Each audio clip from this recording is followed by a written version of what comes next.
Welcome back to my channel. Today, we're stepping into a memory that no longer exists in the living world, a memory that feels like sunlight through broken glass, bright but forever unreachable. Imagine it, 18 children, the Brown legacy, spilling across couches, tumbling onto floors, a chaotic symphony of blonde and brown hair and laughter that once filled every corner of a home built on faith, ritual, and an unshakable sense of family. They weren't just siblings. They were a constellation, each child a star bound to the others by an invisible gravity, an unspoken promise of belonging. That laughter, the kind that echoes without effort, the kind that is pure, was the heartbeat of a dynasty. It was a fortress of love, resilience, and identity. But every fortress casts shadows, and even the most beautiful bonds can crack under the weight of secrets, favoritism, and unspoken resentment. Fast forward to today, and the echoes of that laughter have been replaced by the cold glare of screens. TikTok, podcasts, social media posts. Every platform a battlefield where the Brown children now wrestle with the legacy they inherited. Pedon, once a boy whose smile could light a room, stares at a camera with the steely resolve of a soldier, declaring a war against his own father's fourth wife, Robin. Gwendlyn, seated in the clinical glow of a ring light, wields her words like scalpels, systematically dissecting the family's public image, episode by episode, clip by clip. The empire that once symbolized unity has become a theater of division, and the jury, us, is watching. The defendants are clear: Kody Brown and Robin, the orchestrators of a family's unraveling. The charges? Emotional abandonment, parental neglect, and the calculated dismantling of a once powerful polygamous family. The prosecution? Not lawyers, not briefs, not cross-examinations, but the children themselves. Those who grew up beneath the unblinking eye of TLC cameras, now stepping into the light to speak truths too long suppressed. There are no objections here, no motions to suppress evidence, no legal wrangling to obscure facts. Only raw, unfiltered testimonies, words heavy enough to shatter a legacy built over decades. And then, the first witness takes the stand, Pedon Brown. His testimony doesn't erupt like a storm. It lands like ice, precise, deliberate, chilling in its clarity. He speaks of boundaries crossed, of trust betrayed, of a family fractured from the inside. The young man who once looked to his father for guidance now speaks of having to sever ties entirely, declaring himself estranged from Robin in a calm voice that hides a lifetime of pain. Every word he utters is a verdict. He is no longer a participant in the fantasy his father and stepmother curated. The whispers from those who watch the family off-camera paint a darker, more intimate portrait. During the pandemic, isolated within their Flagstaff home, Kody and Robin's rigid rules clashed with Pedon's yearning for normalcy, a drive to see friends, maintain relationships, and live a life beyond surveillance. What began as a conversation spiraled into confrontation. Robin, according to insiders, interrogated Pedon not as a caring stepmother, but as a strategist, weaponizing tears and accusations with the precision of someone who had perfected manipulation over years, against Pedon's mother, Christine, and now against him. Pedon did not yield. He spoke back, naming the fractures he had witnessed, exposing the invisible leash Robin held over Kody, and pointing out the subtle tyrannies that had eroded the family from within. Voices rose, authority clashed with rebellion, and Kody, caught between the loyalty to his children and his devotion to Robin, allegedly chose his wife over the son he once nurtured. Pedon's words cut deeper than any scripted TV drama. You may have fooled him, but you don't fool any of us. We all see you for what you are. That moment, an excommunication disguised as confrontation, was the breaking point. And Pedon's testimony extends beyond Robin.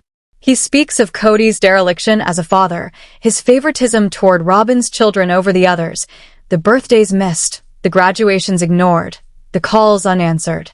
A father meant to lead, to shepherd, to protect all his children instead vanished from the lives of his eldest, leaving them to navigate a fractured legacy alone.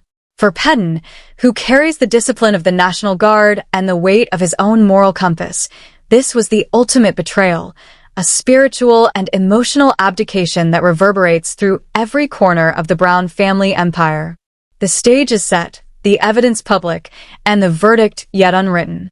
But one thing is clear. The family that once seemed untouchable now lies exposed, and the very children who were its heartbeat are wielding the gavel. The story deepens, and the courtroom of public opinion grows more intense. Gwendlin Brown isn't merely airing a grievance. He is pointing to a systemic collapse, a failure of leadership so profound it shakes the foundation of everything the Brown family once stood for. He views Kody's actions not simply as favoritism or personal betrayal, but as a dereliction of the sacred duty every father carries, the duty to nurture, protect, and equally guide all of his children. His public statements serve as a scathing indictment, and in the trial that the world is now witnessing, Pedon is the whistleblower, the voice of every child left in the shadows, emotionally alienated and forced to navigate a fractured household alone. If Pedon is the whistleblower, then the next witness, Gwendlin Brown has stepped forward as the lead prosecutor, armed with the unflinching tools of modern testimony. A YouTube channel, a Patreon account, and a relentless refusal to censor herself.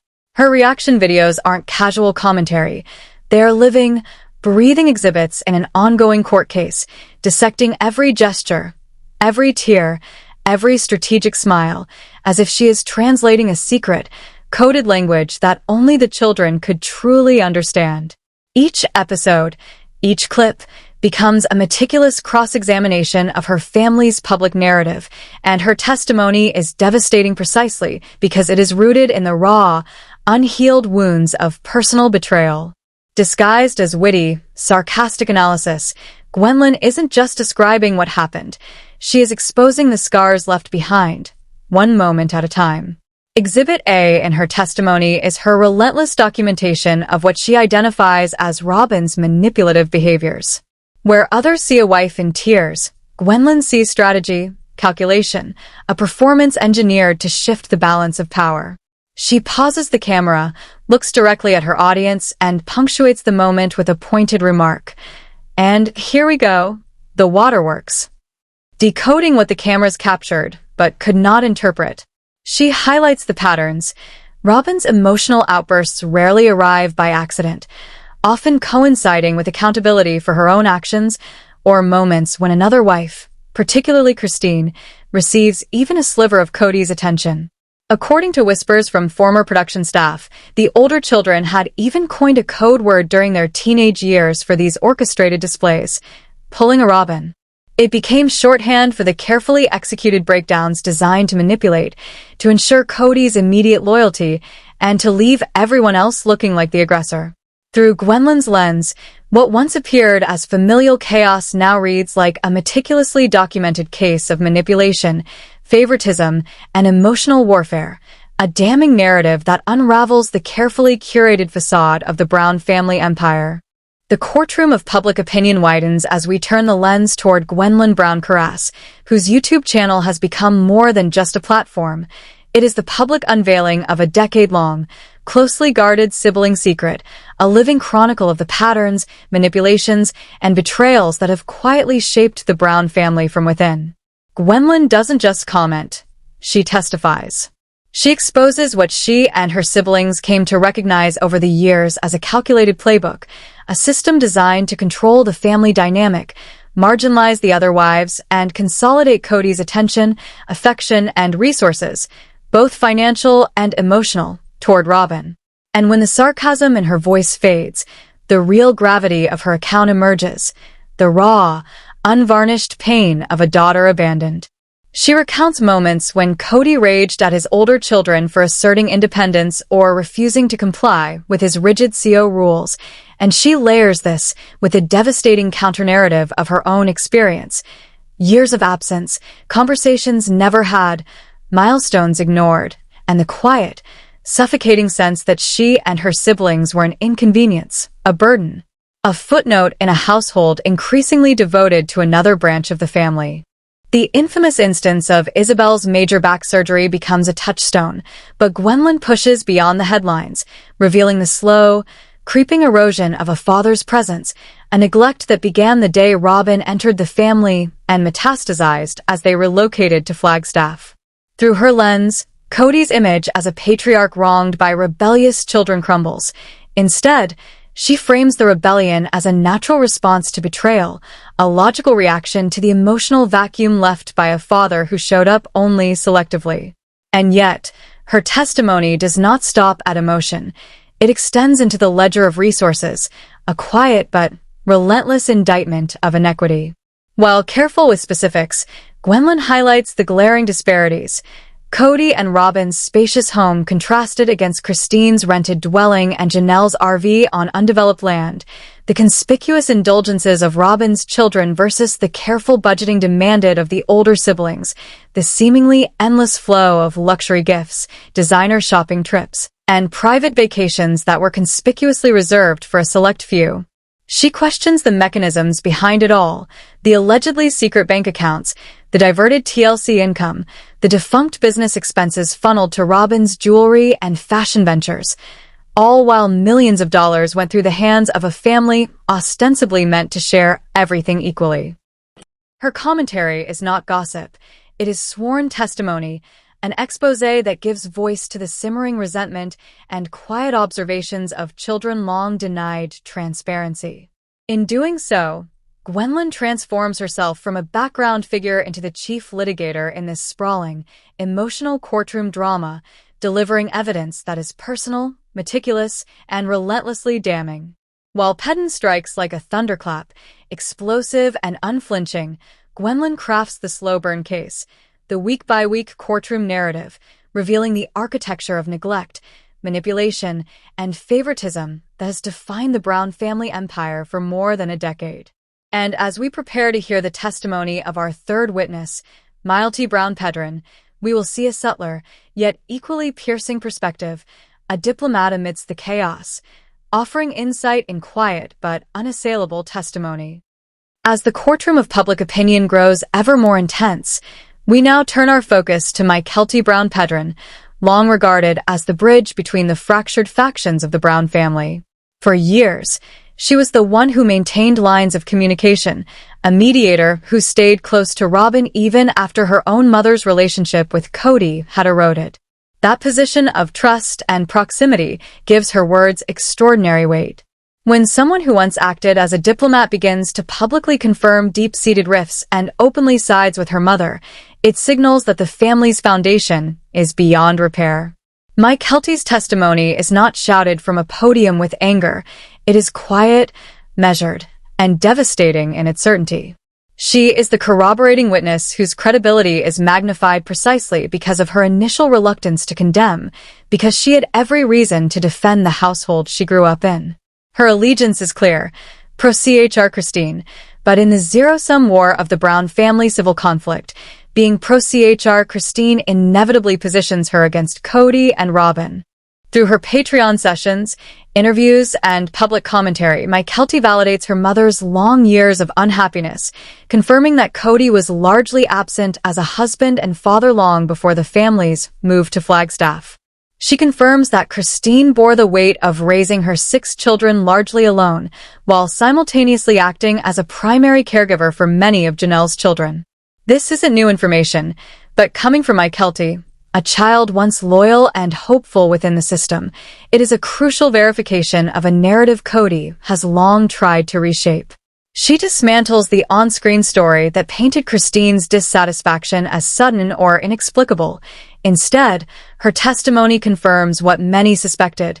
This unhappiness was years in the making, and it was rooted in Kody's consistent absence and emotional neglect. Mykelti's account extends to Robyn as well. For years, she defended Robyn among the older children, standing by her side with genuine affection and loyalty. But that stance has shifted. While she rarely attacks Robyn with the vitriol of Pedon or Gwendlyn, she no longer shields her. She speaks of Robyn with measured disappointment, confirming that the tearful gestures and claims of outreach to other wives and children were often exaggerated or completely fabricated. She recalls the infamous porch incident, where Robyn claimed Christine and Janelle had rejected her attempt at reconciliation. Mykelti explains calmly that the older children had, in fact, tried to connect for years, only to encounter repeated barriers, excuses, and orchestrated emotional performances designed for cameras rather than genuine reconciliation. An intriguing layer to Mykelti's transformation comes from her husband, Tony Pedon. Once dismissed as an outsider, Tony reportedly became a source of clarity and courage, offering her perspective unclouded by loyalty to the family's patriarchal hierarchy. By observing the overt favoritism and manipulations firsthand during family gatherings, Tony helped Mykelti see the truth. She didn't need to remain complicit in a system that rewarded deceit and demanded unwavering loyalty to Kody and Robyn. With his support, she found the confidence to publicly validate her mother's choices, acknowledge the family dysfunction, and finally step outside the bubble of silence and complicity. Her testimony is thus doubly powerful. It is both personal and corroborative, a quiet but unwavering indictment of the family's new dynamics. It proves that even those once most loyal and hopeful could no longer deny the toxic reality that had taken root. And yet, as we analyze these revelations, we are faced with a haunting counterpoint: the silence of Robyn's children, Dayton, Aurora, and Brianna. In contrast to the deafening chorus of Christine's and Janelle's children, their conspicuous silence is itself a statement. In this public courtroom, their lack of voice is not absence, it is testimony, a silent affidavit of allegiance to a household where loyalty is demanded, dissent punished, and any cracks in the facade are carefully managed.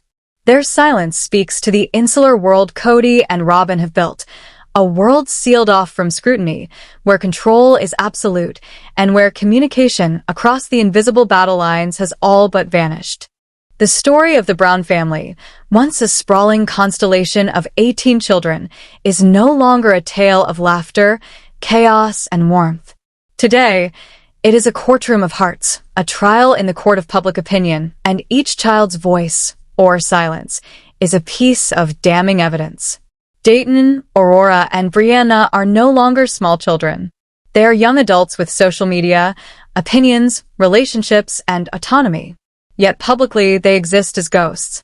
Their online presence is minimal, curated, carefully polished, always in the filtered light of their mother Robyn's direction. In the face of damning allegations, accusations, and public scrutiny, they have never raised a word of defense. They have never reached across the invisible battlefield to comfort or acknowledge their siblings' pain. This wall of silence is absolute, unnaturally so in a family once celebrated for its chaotic interconnectedness. Observers, both fans and insiders, interpret this silence as a deliberate strategy. Kody and Robyn's bubble, protective or controlling depending on perspective, shields these three children from the wider family while isolating them from criticism, dissent, and the truth of their father's divided affections. Kody and Robyn have framed Dayton as neurodiverse, Aurora as prone to panic, and Brianna as vulnerable to the long shadow of CO rules. To them, they are precious, fragile, worthy of full-time attention, insulated from chaos. Yet according to the older children, this is not protection, it is a gilded cage. Every critique, every raised voice from the OG children is cast as a threat to Robyn's children, fostering an us versus them mentality that divides the family irreparably. Rumors abound that social media and external communication are monitored, and that private conversations with the older siblings could be punished or viewed as disloyalty. Imagine the psychological weight. Young adults, biologically connected to their siblings, seeing public pain and accusations against their mother and father figure, yet forced into silence and complicity. Are they happy in this insulated world, or are they captives of a loyalty oath they never consciously signed? Their silence, so deafening, becomes proof of Kody and Robyn's strategy. Position themselves as the sole protectors, provide undivided attention, and secure absolute loyalty. These children have grown knowing a father who is fully present for them, a father who once split his time among 15 others, but is now dedicated entirely to their small, monogamous unit. Their lives have materially and emotionally improved, and they have no reason, or perhaps no permission, to question the system that benefits them. Their silence is, in itself, testimony, the ultimate evidence of the new Brown family paradigm. Now contrast this with the children of Christine and Janelle, whose experiences form the mirror opposite. Christine's children, Aspen, Mykelti, Pedon, Gwendlyn, Isabel, and Truly, witnessed firsthand the relentless labor, sacrifice, and quiet suffering of their mother. Long before cameras chronicled the family drama, Christine was the engine of the household, a single mother raising not only her 6 children but also aiding in the care of many of Janelle's. Kody's absence, his favoritism toward Robyn and her children, and his dismissive attitude toward Christine became the norm. The move to Las Vegas was meant to equalize the wives, but instead magnified the inequities. Robyn was integrated not as a partner, but as a queen, taking long private outings with Kody, while Christine's children watched. The infamous therapy moment where Kody openly expressed disgust at Christine's behavior became a public humiliation for the children, a moral lesson etched in their minds. The final breaking point, the moment that crystallized the divide, was Isabel's back surgery. A grueling, life-altering operation. Isabel needed her father. Christine needed her husband. But Kody chose Robyn's comfort over his daughter's pain, citing COVID precautions and weeks-long quarantines. He drew a line in the sand. Isabel's agony and Christine's anguish came second. This decision is the ghost haunting every public statement of Christine's children, the wound behind Pedon's blunt accusations, Gwendolyn's sharp-witted commentary, and Mykelti's quiet confirmations. The social media record amplifies this verdict. Christine's Instagram is a vibrant tapestry of a family thriving outside Kody's influence. 6 children, grandchildren, holidays, vacations, all together, joyful, complete. Kody's absence is palpable. The children didn't just choose their mother. They chose autonomy, love, and a life free from hierarchies that always placed them second. Janelle's children, Logan, Hunter, Madison, Garrison, Gabriel, and Savannah, present a parallel story. Their upbringing, though less dramatic in single moments, was equally fraught. Kody's attention shifted sharply to Robyn's children, leaving Janelle's sons to navigate neglect, criticism, and emotional absence. The pandemic magnified this, transforming a slow erosion into undeniable estrangement. Birthdays forgotten, reprimands for normal adolescent independence, physical and emotional neglect.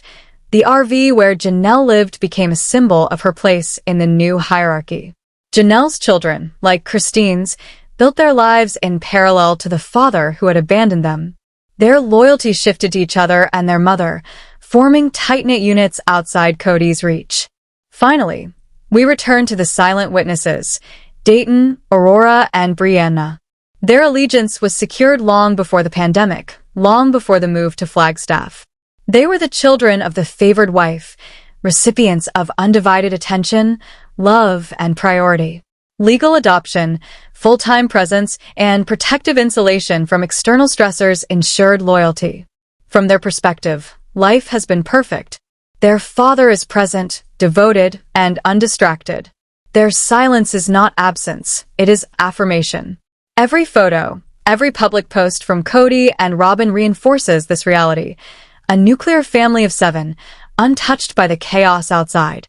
They are citizens of a kingdom crafted in their favor, and the boundaries are clear. You are either with Kody and Robyn, or you are outside. After examining the explosive declarations of Pedon, the meticulous prosecutorial dissection of Gwendlyn, the corroborating confirmations of Mykelti, and the deafening, calculated silence of Dayton, Aurora, and Brianna, the verdict is unanimous. Kody Brown has been found guilty by the court of public opinion of parental neglect, favoritism, and the deliberate emotional abandonment of the majority of his children. The sentence is estrangement. The sentence is fractured relationships. The sentence is holidays, birthdays, and milestones observed apart, or only through the filtered lens of social media. Robyn Brown, co-defendant and architect of the micro-kingdom, is the catalyst, the manipulator who ensured her dominion, wielding tears, victimhood, and strategic affection as weapons. The Brown family, as once known, is gone. It was dismantled from within by favoritism, neglect, and the failure of a patriarch to balance his love and his legacy. Kody's empire of 18 children has been reduced to a kingdom of 7, leaving 13 estranged, loyal to their mothers and to each other, and bearing witness to the undeniable truth. The family is broken. The case is closed, the verdict delivered, and the court of public opinion has spoken.